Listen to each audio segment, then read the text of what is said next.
Hey, on today's episode of Voices of Hope podcast, my guest is Colleen Gore. She's the Chief Program Officer on the women's side here at Wheeler Mission. So we're going to talk about the programs and services at the Center for Women and Children. And she has some great new programs and projects going on in the supportive care world, which is going to be a big thing for Wheeler Mission in the future. Enjoy.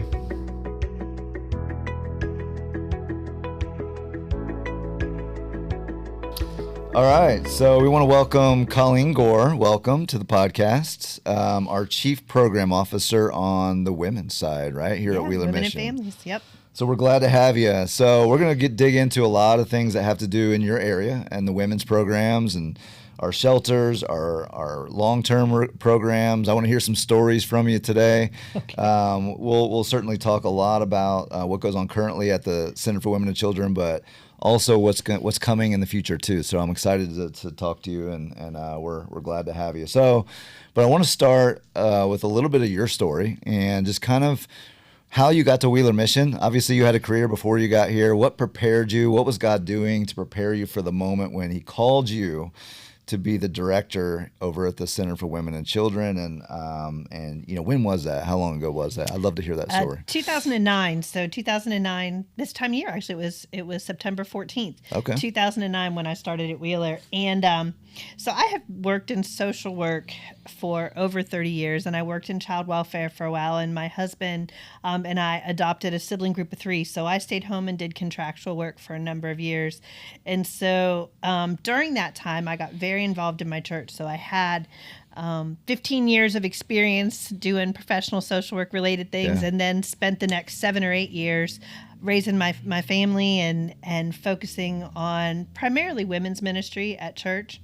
And as part of that, I ended up doing a Bible study at the old care center, which is what the Center for Women and Children was before. Okay. And absolutely loved it. That was a total God thing, how He set that up too. And I was in the parking lot, kid you not, walking out that day, and I'd had such an amazing time that I said to my friend who I was there with, I said, now this, because I was in graduate school at the time, I said, when I finish school, this would be what I would like to do for the rest of my life.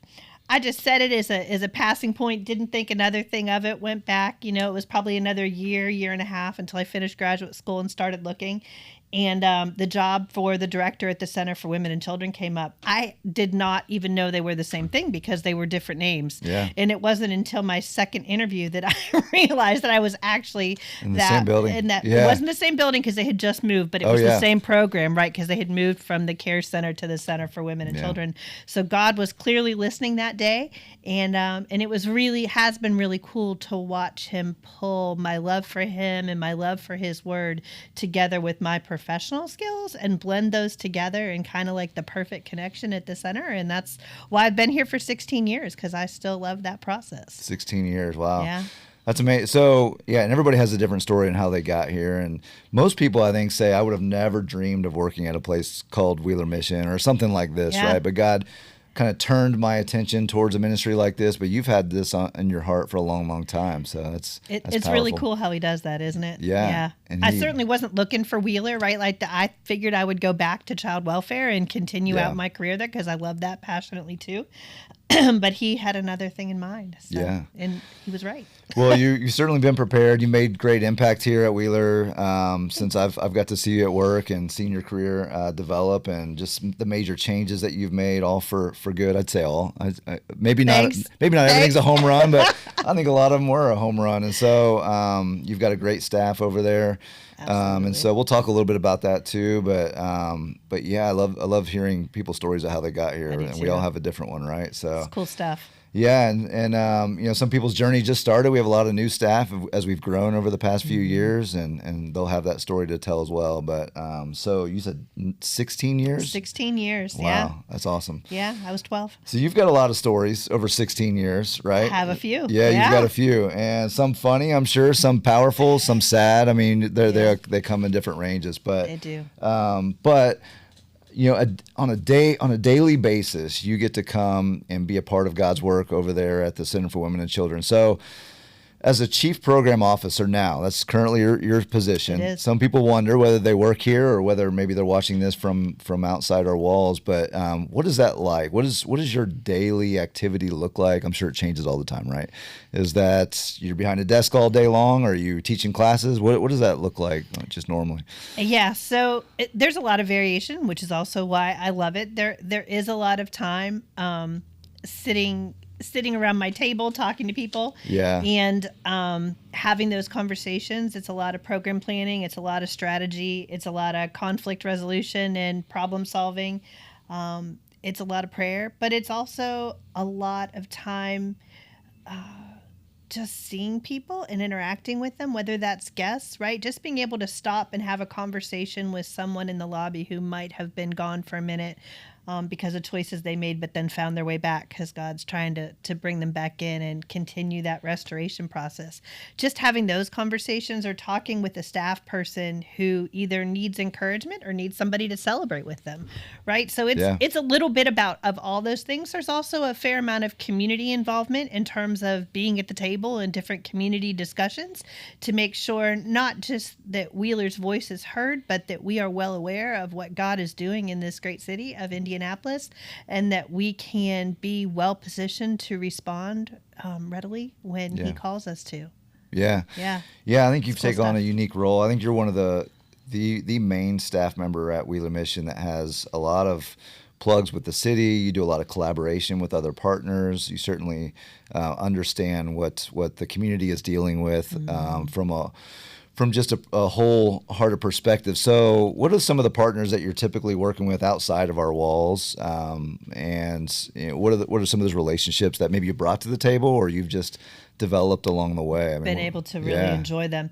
Yeah, it's funny. I'm a transplant to Indianapolis. I was not born and raised here, right? I'm from the East Coast and have been here since '93. And honestly, I am head over heels in love with this city. Now, I would like to add some mountains and maybe an ocean and some lakes. I know you like to hike. I am. I'm an outdoor person. But the commitment to our community, to the culture of our community, to the people in our community, I don't know that you find that in every other city, right? And just kind of the willingness to collaborate, that's real here, right? Like people want to work together and they want to solve problems because they genuinely care about the people who are in our community. So that is one of my favorite pieces of collaborating. We've always had a strong relationship with CHIP, with the Coalition for Homeless Intervention and Prevention, with the Homeless Initiative Program, HealthNet. Adult and Child has been a fantastic partner of ours. The other shelters we have worked closely with. I mean, the list really goes on. Horizon House could go on and on depending on the issue. And there's always kind of new groups coming to the table and reaching out. And so that's fun too. And just kind of watching things develop through collaborative impact. Yeah. And do you see when you represent Wheeler Mission and you're going to other organizations asking for help or to collaborate specifically on certain issues, do you feel people are very receptive to working closely with Wheeler Mission? What is Wheeler Mission's, reputation in the community when you step in some of those meetings? This is not a surprise to you or to anyone who might listen to this, but Wheeler's been around for a really long time, right? 133 years almost. Yeah, coming up. And next month, right? Yes. It's in October. Yeah. So we have that legacy to stand on, which I think is really unprecedented. I had mentioned that I had worked for 15 years before I came here, and I was both in the public and private sector. Never experienced anything like I do here at Wheeler, and I'm grateful for that. I'm grateful for our reputation. Our staff, our frontline staff, reinforce that every single day with the hard work that they do. But I am also incredibly grateful just for all the people who've come before us, who kind of laid that ground. I feel that. Do you feel that sometimes? It's like the weight of that is like now our turn to do that. So I'm grateful for that. And I think that we really get to live in the legacy of that. Yeah. I think I tell people a lot. I'm obviously taking a different angle. I'm talking about fundraising or some sort of community support or events that we're doing. And I can't tell you how many offices I've walked into and said I'm with Wheeler Mission and their eyes kind of light up like, oh, that's great. Like, we'd love to work with you guys. And then And it's really just connecting the dots on how, right? Yeah. Like, and that's kind of the offering that we give to people in this community is like, look, I know you want to help. I know you have a heart to help. Right. Let's connect those dots and let's make sure that we create impact together using the resources that we both have access to. And people are always open for that conversation. Yeah. Sometimes it's getting to the details and who's gonna be in charge of what is the hard part of that. But people are always willing to help when I walked in their doors. And so that's always, again, a testament of all the work that's come before us, right? I know we've had some amazing leaders here that have done great work and set the table for us in a big way. And it goes back, at least as I hear you talk, I think back to my comment I was just making about Indy being a cool place, right? Like not all business communities have to be like that. But ours is, so that's pretty cool. They're generous and they want to get their employees involved, and ultimately their employees love getting connected with a cause like what we're involved in every day, right? And they all want to help. They don't know exactly how to do it. But when we can create those opportunities, they usually jump right in, right? So it's really cool stuff. It's a great city to be a part of. I'm not from here either. I'm from Cincinnati area. Been here long enough to call it home, but still, obviously, we relate to our hometown. But we do. But Indianapolis is an amazing city, and again, I'm proud to be here as well as a representative. So a lot of people may not know where you work. What is this? We call it the CWC a lot. We have a lot of acronyms here at Wheeler Mission, but the Center for Women and Children. Where is it? What's the building look like? What street's it on? Where is this CWC? So the Center for Women and Children is on East Michigan Street on the Near East Side, just north of Washington, for people who kind of know that area. Sure. It is located in the old Dearborn Hotel, which quite a history there, right? There is. That's a whole nother podcast. Yeah, it is. That's a cool story though. But so it is in that location, and then Wheeler has kind of expanded, right? And so we've kind of tripled it in size with the big expansion that we did in the Capitol campaign. Yeah. It's been about 5 years ago now, yeah, right? That just during COVID, after COVID, Isn't that crazy? So, yeah. So time flies. So that's where we are. Yeah. So you have one facility with a lot of different floors and programs, and obviously that's changed when we expanded it. But can someone just, if they want overnight shelter, obviously that's one of our main services, is providing overnight shelter for individuals. If they need shelter, can they just walk up to the building? Do they need to call? Do they need to email? What's the process? Good question. They need to call. Okay. And that is an unfortunate thing that we know is a reality in our community in general, that homelessness continues to rise. Yeah. And so we stay at capacity or close to capacity most of the time. Wow. Particularly even after in the families, expansion. Even after the expansion. Yeah. So with families, we tripled in size and we are full 100% of the time with our tripled capacity. An emergency shelter was close to that. So the best thing to do is to call and to try to get in that way. Yeah. So when they're calling, they talk to someone directly, a staff member on site? They do. They'll talk to one of our guest service coordinators at the front desk, and they will let them know if there's openings, and then they'll be added to the list. Okay. To come in. And so we talked about overnight sheltering being one of those services. You also serve meals every day, right? We do. Can someone just come and get a meal and not stay for shelter, or is it connected? We do offer meals to people in the community so they can show up if they need a meal, particularly women and children, right? Because that's what we focus on. But all they have to do is come to the front desk and we can help with that. Give them a meal. Okay, good. And those meals are 7 days a week, or 3 meals a day, 7 days a week. All right. Well, good. that's not true. Saturday we have an awesome brunch, so there's 2 meals a day on Saturday, but 3 meals a day on all the others. Awesome. Okay, good. I know altogether we serve over 1,000 meals a day with all of our facilities, but at your facility, you guys are taking up or are using a large chunk of that too. I mean, you're serving over how many people a day in that facility? So it depends a little bit on time of year, right? Of course. So this time of year, we're running about 225 to 250, including kiddos on a daily basis. That will go up by another 100 or so when the weather turns. So that's a lot bigger than it was before we expanded, and it was amazing when we expanded. And day one, people flooded into that facility because they want help. Like there's people that need help, right? And so when that opportunity is given, they're gonna hopefully receive that, and that's what we saw. So absolutely true. They can come in. Obviously, the initial services are a meal, overnight sheltering, but you have a lot of different programs inside that facility. We do. So what all can they access from day one, or do, I guess, maybe overnight guests have access to as far as programming goes inside your facility? So I want to back up a little Yeah. bit from your question and really kind of put it in perspective on the whole continuum of services Sure. that Wheeler can offer. So when we talked about the weather, and so when the weather's really cold, we have some overflow where people can do literally overnight shelter, like Yeah. you're talking about, night by night care. Then the next step up from that is our regular emergency shelter, which is a 45-day program. Okay. And so they actually get to keep their bed. They're not coming just back every night and getting Yeah. a different spot. This is their spot for 45 days. It's case managed. So they have a lot of interaction with staff to help them work through whatever their next step Okay. is. One of their next steps could be to choose long-term program. And we have a couple of long-term programs that we can offer. We have an addiction recovery program. We have a Foundations Wellness program. The Foundations Wellness program is focused on individuals for whom employment might not be their next step to stability. Okay. They could be folks who are receiving disability for whatever reason. They could be folks who are older, which we're seeing more and more of, right, as population in general kind of gets older. So that's a program that focuses on whole wellness and stability so they can move out into the community and be able to live safely on the benefits that they receive. Then the other one is the Foundation's Employed program, and that's for folks who are in the process of working or are already working. And so we'll work with them, and there's life skill classes. There's a whole continuum of services within each one of those, right? Yeah. So that are targeted to whatever their needs are. So those are the options there. And then afterwards, they have some other opportunities that I think we'll talk about in terms of supportive care and housing and some other things. Yeah. So what we do for singles, we also do for families.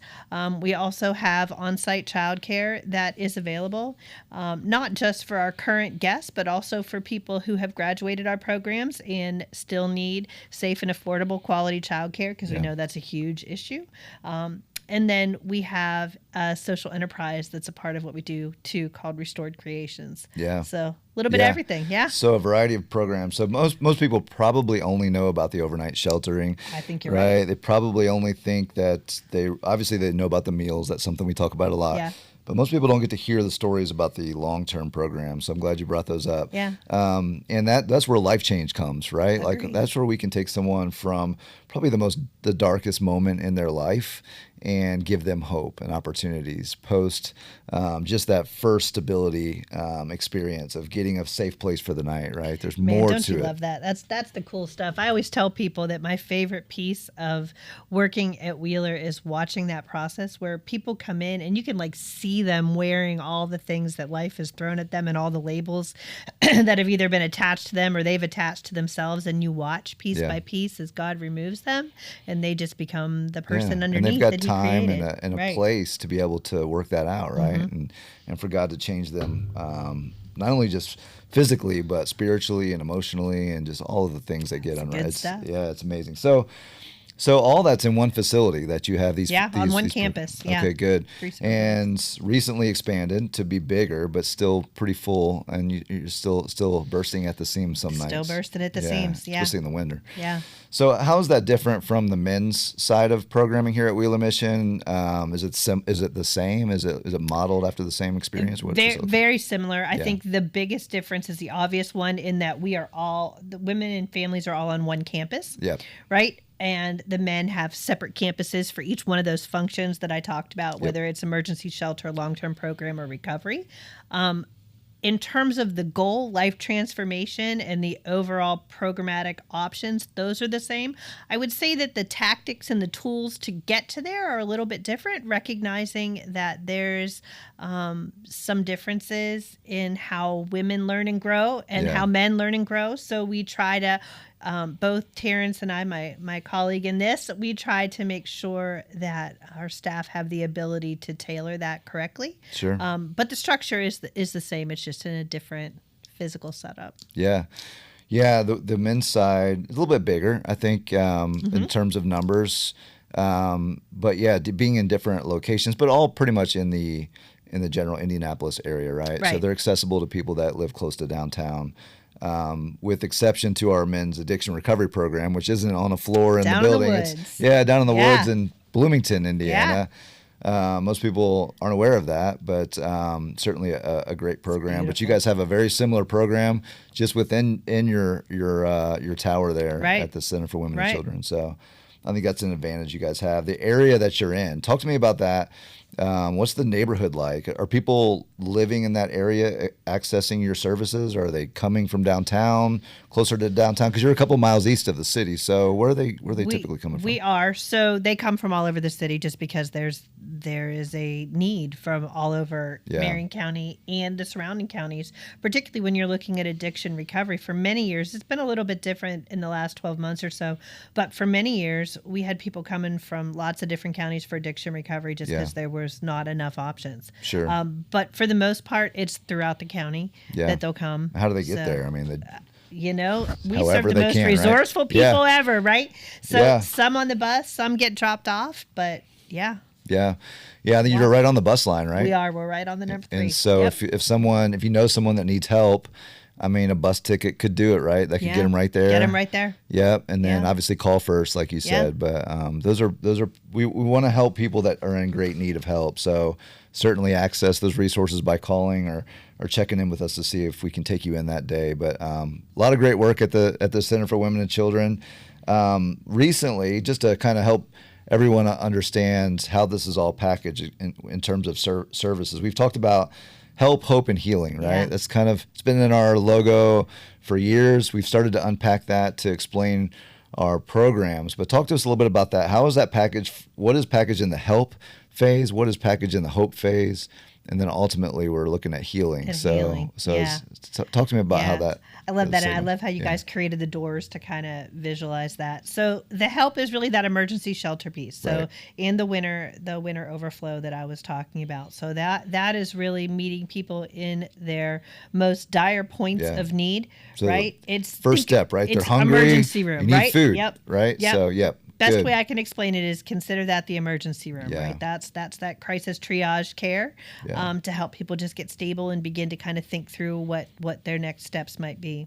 So that next door, that is program, right? Yeah. So that's hope. That's life transformation. That's programs that could last a year or so, and that's when you're really taking the opportunity that God provides just to take a step back, take a breath, and let Him reimagine your life with you. Yeah. Begin that transformation process. And then they're set up for success, right? Exactly. And that's where we start to see the healing take place. Exactly. So what all currently is in that healing door when it comes to Wheeler Mission? And we'll unpack that a little bit deeper, but give me just the basic answer on what's in that healing phase. So that healing phase includes our supportive care. So knowing that the journey doesn't end because someone has completed a program, right? If it has taken 45 years for things in your life to fall apart, they don't get fixed. The journey's not over in 12 months because you completed a program. So what we want to make sure is they're able to continue to enjoy the success that God has for them. And so there's a number of things from housing to alumni services to support, all that, those different things that fall under supportive care that are part of that ongoing healing, right? It's not just the short-term healing, it's the lifelong healing. Right. And so all of our guests have different experiences, and certainly there are programs we have within our walls that can help them in this healing phase. But talk to me about what is a typical person who has come through our services, whether they've been with us for 45 days in emergency sheltering, or they went into some of our longer term programs. They're finished with what they came to do, and now they're trying to walk out into this community. What does that typically look like for people? Are they having a easy time, hard time finding housing? Are they going back to their families? Are they going back to their wife? Or their husband? What does that look like for the individuals as they're walking out of our doors? Yeah, that's a little bit of a can of worms, it Brian. Is, so just open that sucker up. Right. Give me an example. Give our listeners an example. I mean, it's hard out there, right? Well, it is. So the answer is yes, right? Like it's all the different things. Everybody has kind of a different path. I would say that the vast majority who are able to leave are leaving to some sort of a housing opportunity, to some that's being doubled up, going back with family members, as you mentioned, to some it's trying to find other housing in the community. But the can of worms that you touched on, and I mean, it wouldn't take anyone who's listening to this more than 3 seconds to Google it and find out everything they wanted to about the lack of affordable housing in Indianapolis. How much is the rent, right? Right. Yeah. It's hard, right? Yeah. And it is becoming increasingly more difficult for safe and affordable housing for those that we serve.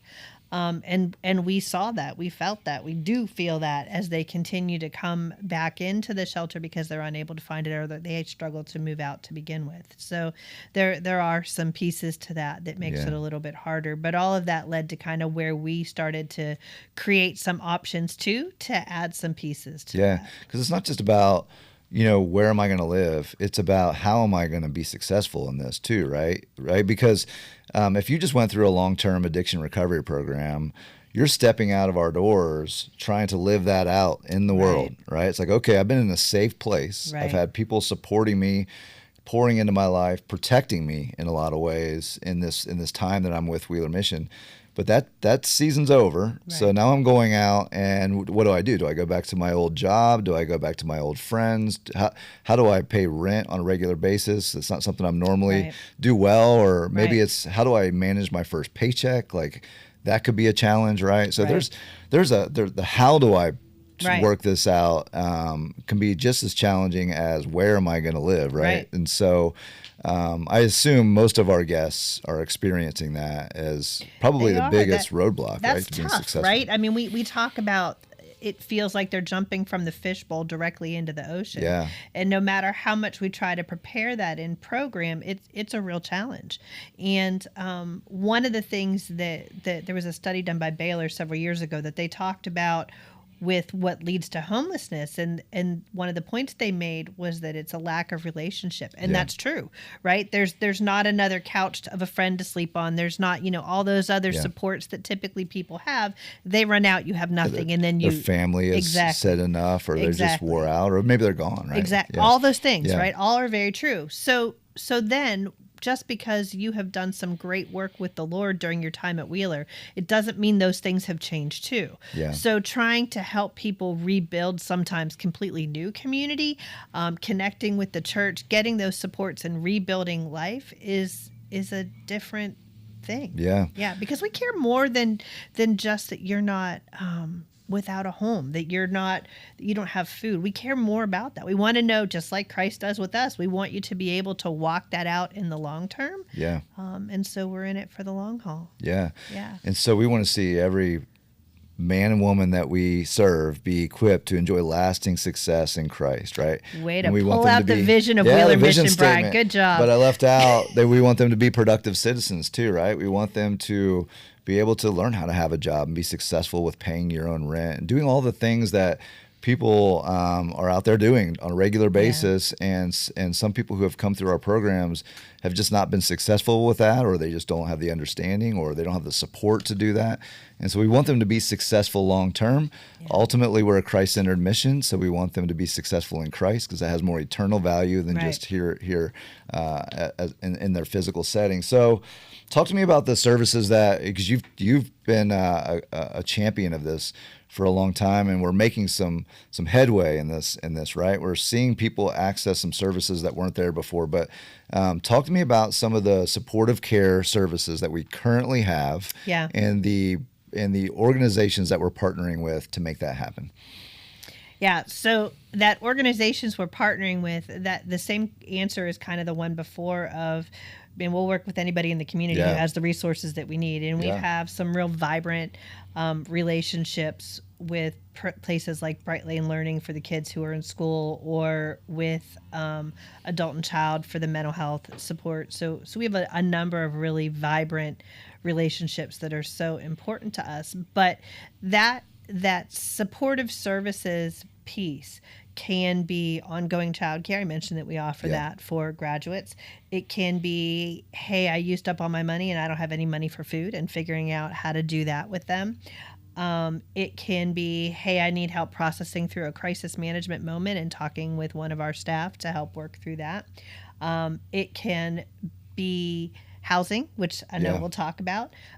So there is just a number of different things that we're able to do to make ourselves available as people continue to walk that out. Wheeler's also trying to develop this area a little bit more. Our Yeah. alumni services have kind of ebbed and flowed over the years. They were stronger before COVID, and like a lot of things during COVID, things kind of broke, yeah. it really did. And so trying to rebuild that, and then looking more into the workforce development component of that, and how we can continue to walk out kind of that vocational rethinking, reimagining with folks over the long haul too. Yeah. So talk to me about Bridges. So this is a big Yeah. new program that's we have Yeah. access to. Project. I'll call it a project, not a Project. program. Yeah. So talk to me about that. What is that? How can our guests access that? Talk to me about Yeah, that and how that I'm fits in. so excited about Bridges. I'm so glad you brought it up. So that was another partnership Yeah. situation with Inglewood Community Development Corporation and Adult and Child. And Gratis Development has been a part of building that and making that all come together too. So this is an opportunity for us to be involved in being a part of the solution Yeah. for housing, particularly for families. It's a 40-unit affordable housing family townhome community that is catty corner to the Center for Women and Children. You can see Right it there. from our Yeah. right from our doors, which was intentional, right? Because we wanted to be able to share those services and do that together, so they can still come in and use the services that we have available at the center. So of that, there are 11 units that are what's called permanent supportive housing. So Okay. that's for folks who have experienced homelessness. They're part of the coordinated entry piece of the community. So they will most likely have come from our center, but not necessarily. They could have been a part of another family shelter.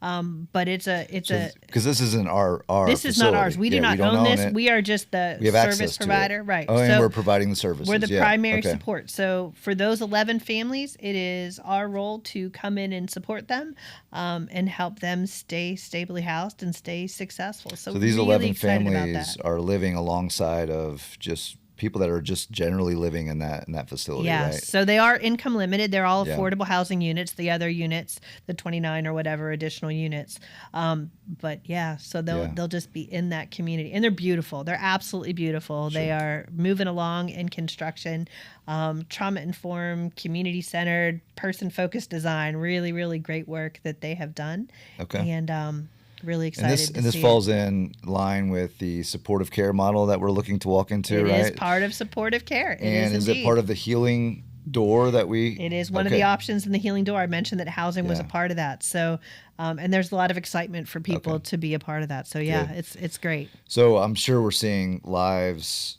Well, talk to me about the other options in the community. What other facilities do we currently have access to provide this type of service to individuals? Are there other places that they can look at when they're leaving our facility that are similar, that have a similar setup, and the environment there is Yes, is so- as productive? So you heard me say the words permanent supportive housing, Yeah. right? That's a best practice model. So there are other options out in the community. They're very limited for families, which is why we really jumped on this piece. They're more for singles, but there are options out there in the community, and that's something really that our case managers explore while people are in program, is we're helping them work through that landscape.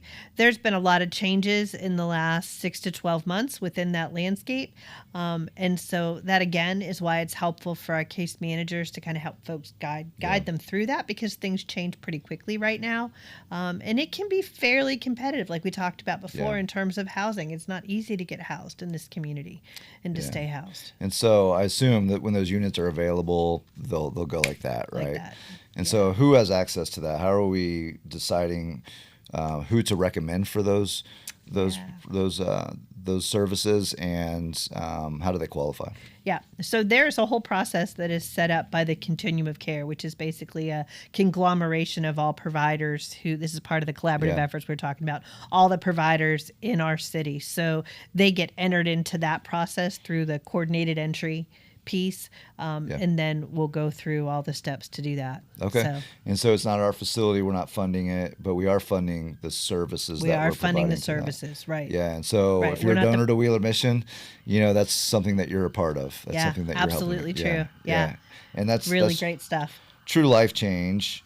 So when people have entered into these services, these similar services, talk to me about maybe a story as we hear some sirens outside. We're right in the downtown area, right? We are. There's a lot of chaos going on in our community, but there's turmoil and there's life change that's happening right inside of our walls.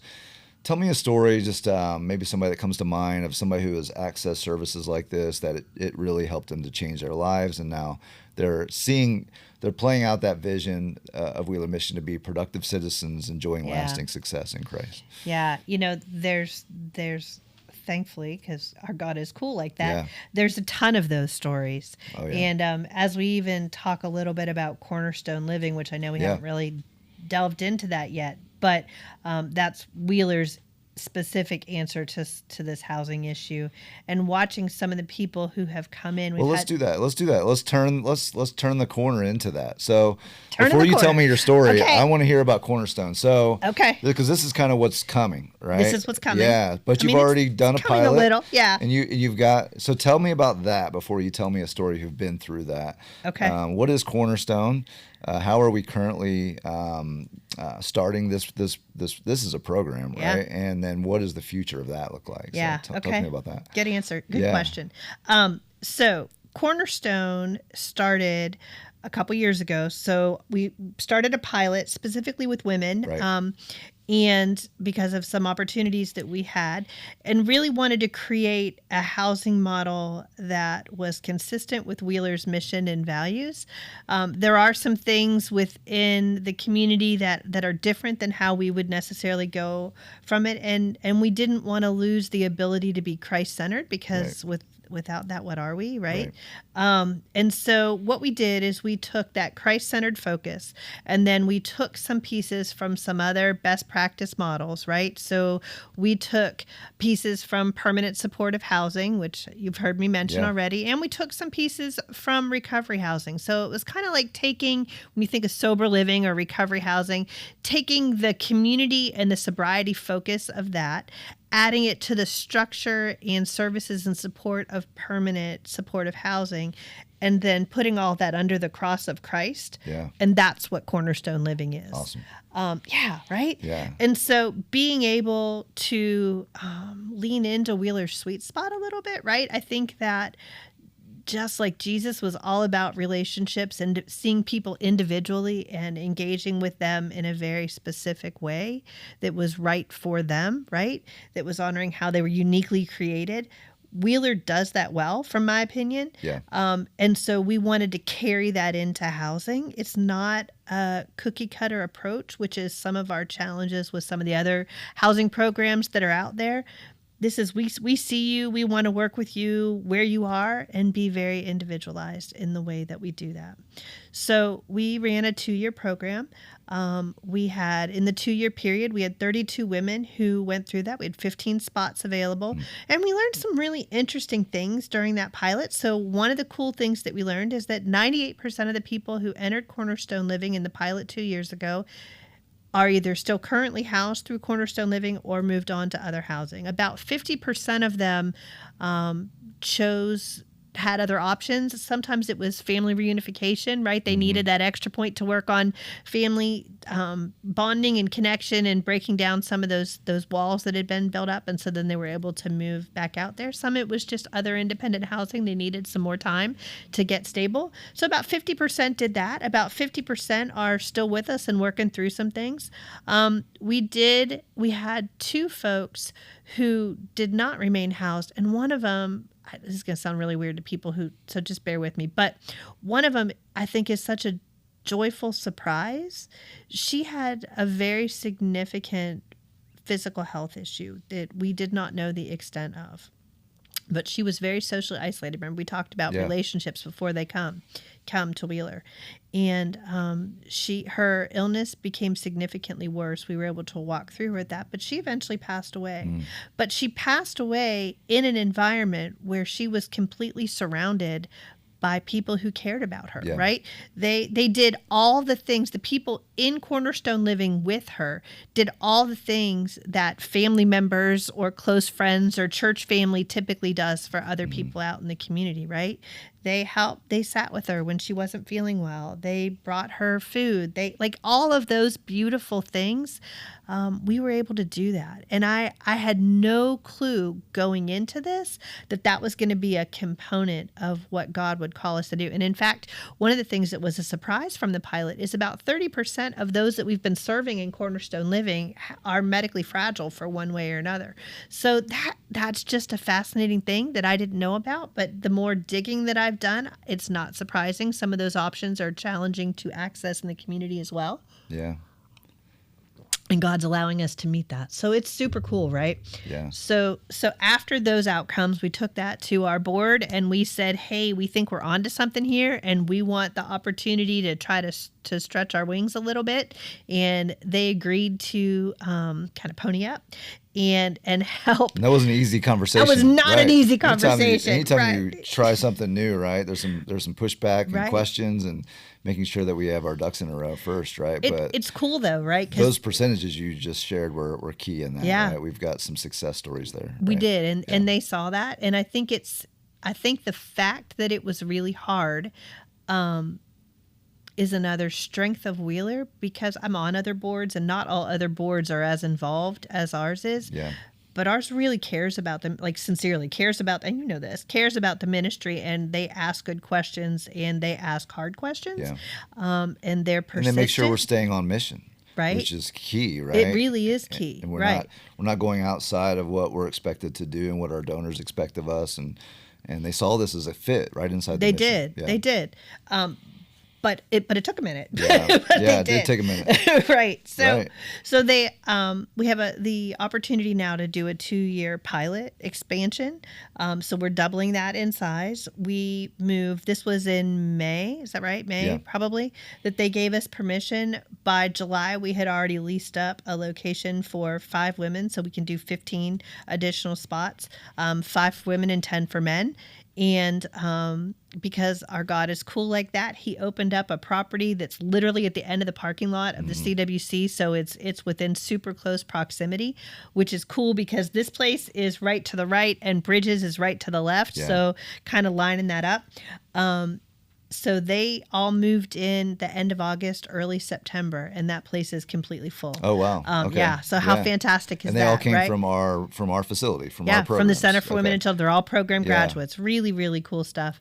There's a cool story in that one. Well, a couple cool stories in that one too. But then we've now been working with someone to help us source some additional properties, and we're trying to stay within a mile of the center, even for the sites serving men, because we want to have a Wheeler hub for services. That's really been a strength for us. Because they'll come to you, right? Do you go to them from the CWC to?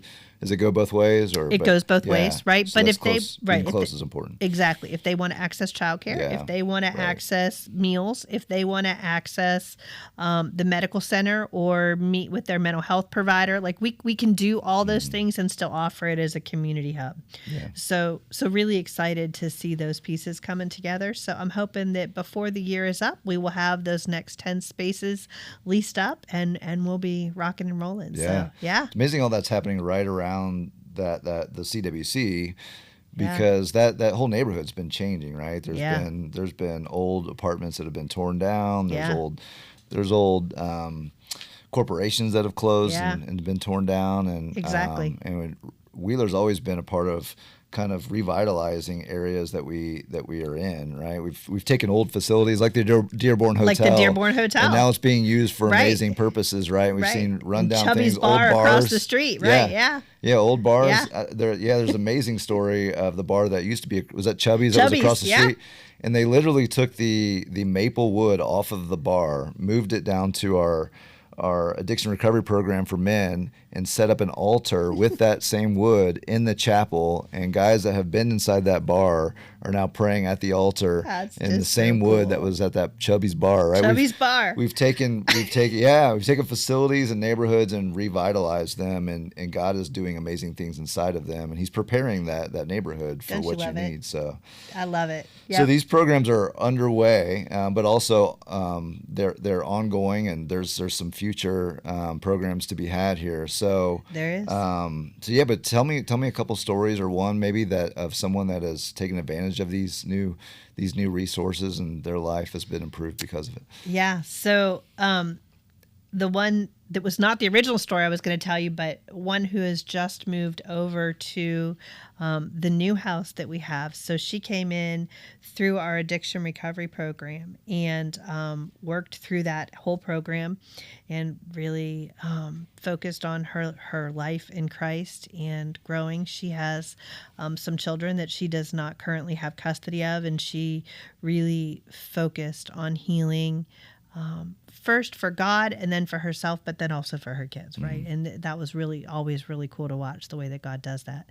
In the middle of all that, at the end of that program, one of the things that they can do is choose servant leadership training, which is something that's in the men's programs too, right? Where people can do an additional year and digging into serving in the ministry and being equipped. So part of that that came up in the middle is that she chose to spend some of her time in our Compass Kids childcare, which was healing for all the reasons that you can imagine based on a little bit that I told you about her story. So she did her SLT there and then became a full-time employee there when her SLT changed because she fell in love with it and is good at it. She's just really good at it. In addition to that, because again, our God is so much like this, we have a relationship with Ivy Tech and with some early childhood resources where we can provide scholarships to folks for their early childhood education. And so she has started that process. Yeah. So through those relationships at Wheeler, she not only has gained her sobriety, working through whole transformation through Christ, now found a new career path, is in school, and has just moved into Cornerstone Living. So watching that whole process, and man, she's on fire. She's just glowing. And it's so cool to be able to continue to walk that out with her, to help her as she continues to learn all those things that you alluded to earlier that you have to kind of rebuild. Yeah. And then be excited as God kind of builds this dream in her of being an early childhood educator, and being able to walk alongside her in that too. Yeah. That's pretty awesome stuff, right? Oh yeah. Yeah. We have the story I was going to tell you was of a woman who came in through winter contingency. So weather's cold, comes in, starts sleeping on a mat on the gym floor. And from winter contingency, she went, I think I want to do emergency shelter. So she moved from there into emergency shelter, the 45-day program, and she went, I think I'm ready to take the next step. Yeah. And she went into long-term program, and she completed her long-term program, and she went into the pilot then with Cornerstone Living. And her option, her path was different because a big piece of hers was not necessarily living on her own, but she really wanted to focus on reunification with her family. But she needed to get some of these other things.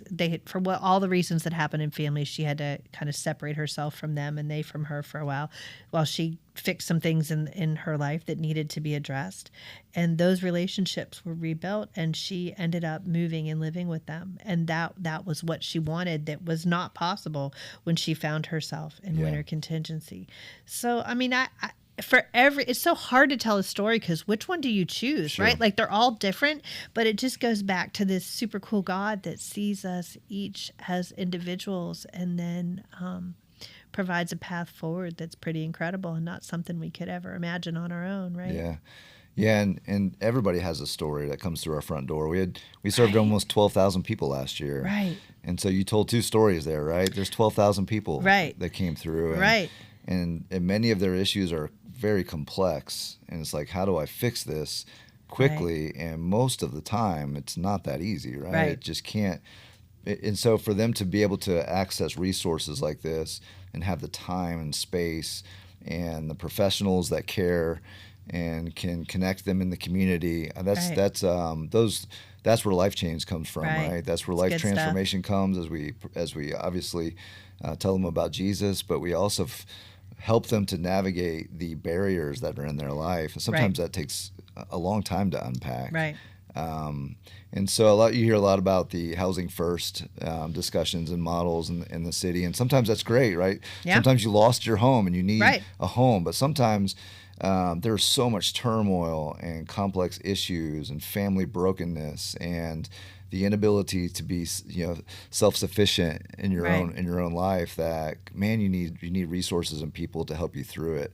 And that's the stories you're telling me, is Right. people that have access Right. to that, and now their lives are never the same Right. anymore, right?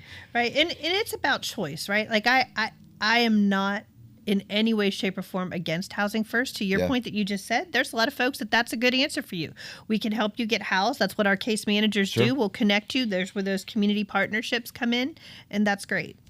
And that could be your path forward. Yeah. But there's others who need to take a break, who need to take a breath, who want to step back and really rebuild, redream, all those things to be able to walk out a different life.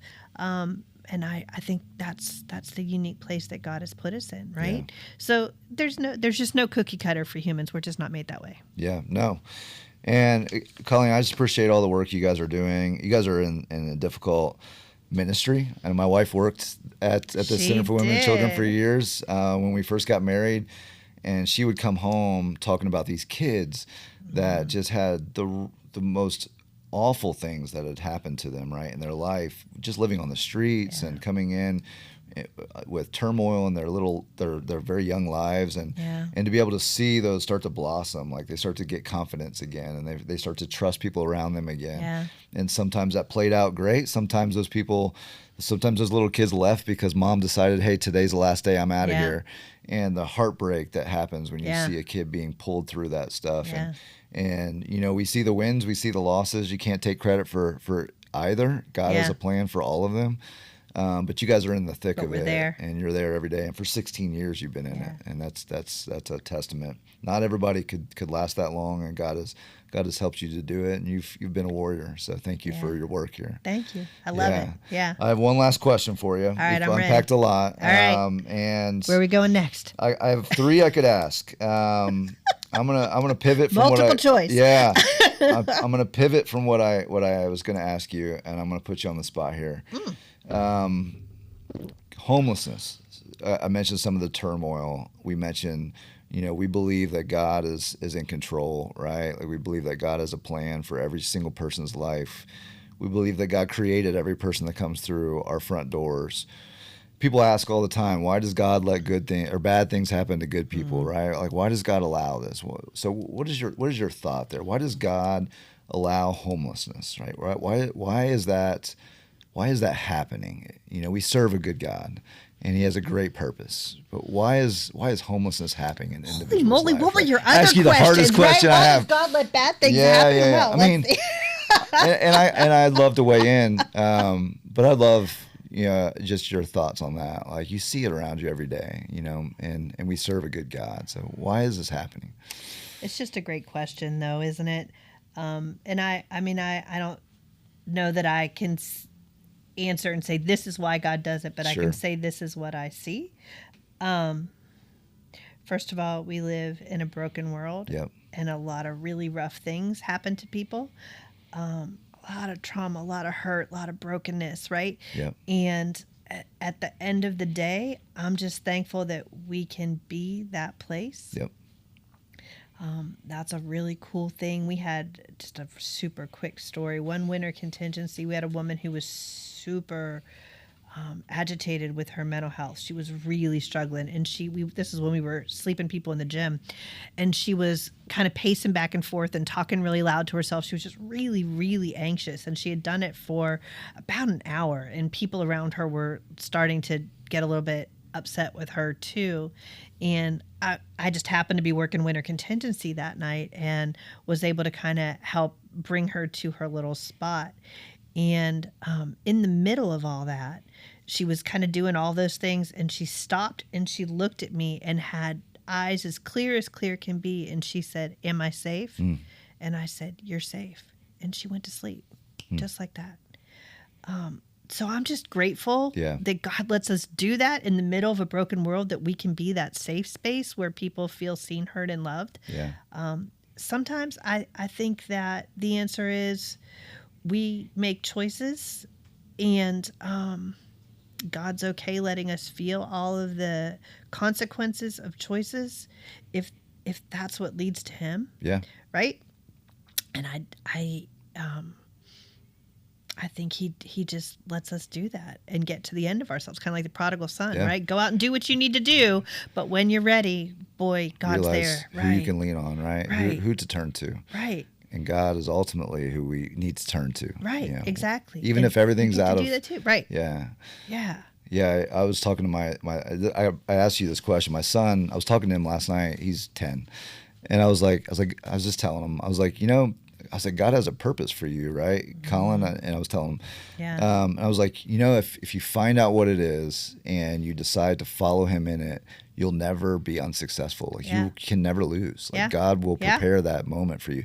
And he asked me the hardest question that kids do. He's like, well, what's your purpose, Dad? And I was talking to him, and he knows my story, and I've been through Wheeler Missions programs. I've experienced sleeping in a car, right? I've experienced addiction. And he said, your purpose is to help people that are homeless, isn't it? I said, God, in my own testimony, in my own story, I have the experience of going through that. And God, you're right. I never intended to be doing this, but God intended all those things for good in some way, shape, or form, and he's using that because I'm called to serve him and to live according to his purposes. And so I tell that story, right? And there are consequences for your actions, and I've gone down that road, and I'll tell you what it's like if you live this way, right? And I'll tell you what it's like if you turn to him, and I'll tell you how much hope is in your heart when you turn to God, and I'll tell you the healing that he offered me, and that same thing could be offered to you, right? And it's just so cool, right? And it's cool when you think about the fact that about 30% of Wheeler staff have been through our programs, right? And so God does exactly that. He takes all this lived experience and allows them to speak the truth that he's shown them and the hope that he's given them with folks who are at the very beginning. And boy, there's so much more credibility coming out of the mouth of someone like you, Brian, who walked through that, or one of the other staff members who walked through that, than folks who haven't, because he did it in your life, right? Yeah. You're living proof that it's real. Yeah. Yeah. And for people who have come in not knowing where their next meal is going to come from, and certainly not understanding how I'm going to get through this mountain of chaos that's in front of me. For someone to stand there across the table and say, look, I've been there. I've done it. I promise you God can handle it. I don't know how he's going to do it yet, but if you trust him, he'll take care of it for you. And people that follow that and are walking that out, are experiencing that left and right. And of those 12,000 people that come through our front doors, not everybody takes the next step to continue. Some turn back, some just needed a meal, right? They just all they needed for the day.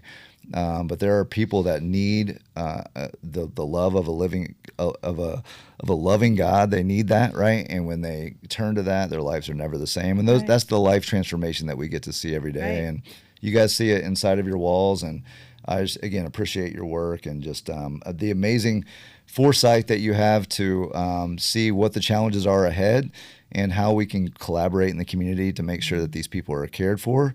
But they're not alone, right? That they're being supported in that process as well. And I think we're going to see even more life change in the future. So counting on it. Yeah, well, thank you for your time. I won't ask you any more hard questions. I had 3 more really hard ones I was going to ask you. Thanks, Brian. But yeah, thank you for your time, and it's great talking to you. All right, you too. Thank you. All right. Thanks.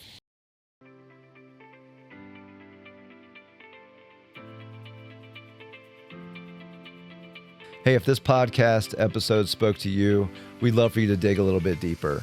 Check out some of our other podcast episodes. We're going to tell lots of great stories that are going to really bless you. You're going to hear more about experiences that people experiencing homelessness have. What is that like for them, right? You're going to hear more about what goes on inside of Wheeler Mission's walls. You're going to hear stories from some of our friends in the community. But check those out. But you can also get plugged in right here at Wheeler Mission.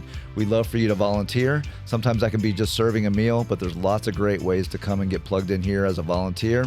Also, if you know somebody that needs help, Wheeler Mission is a resource for you. And so point them our direction. You can get all those phone numbers and websites to get plugged in at wheelermission.org. Again, send people our way who need help or get plugged in yourself. But again, we thank you for listening.